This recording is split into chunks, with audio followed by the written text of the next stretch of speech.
ছোলার ডাল আর পনির দিয়ে একটা দুর্দান্ত রেসিপি আজ আমি তোমাদের সাথে শেয়ার করব। এই রেসিপিটা আমি আমার শাশুড়ি মায়ের থেকে শিখেছি। Hello everyone, welcome back to my channel. নিরামিষ এই খাবারটা লুচি, রুটি, পরোটার সাথে জাস্ট দুর্দান্ত যায়। চলো তোমাদেরকে আমি প্রসেসটা বলি। প্রথমেই আমি ছোলার ডালটা ভালো করে ধুয়ে 2-3 ঘন্টা ভিজিয়ে রেখেছিলাম। তারপরে সেটাকে প্রেশার কুকারে 3 থেকে 4টে সিটি মতো দিয়ে নিয়েছি। পনিরগুলোকে ছোট করে কেটে নিতে হবে। এবার আমি কড়াইতে একটু সর্ষের তেল দিয়েছি, তার মধ্যে নুন, হলুদ আর কাশ্মীরি লঙ্কার গুঁড়ো দিয়ে পনিরটাকে হালকা করে ভেজে নেব। আর একটুখানি তেল দিয়ে আমি তেজপাতা, শুকনো লঙ্কা, গোটা জিরে ফোড়ন দিয়ে নেব।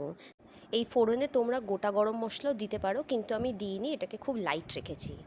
টমেটো কুচি, আদা বাটা, জিরের গুঁড়ো, ধনের গুঁড়ো, নুন, মিষ্টি, লঙ্কা দিয়ে আমি জিনিসটাকে ভালো করে কষিয়ে নেব।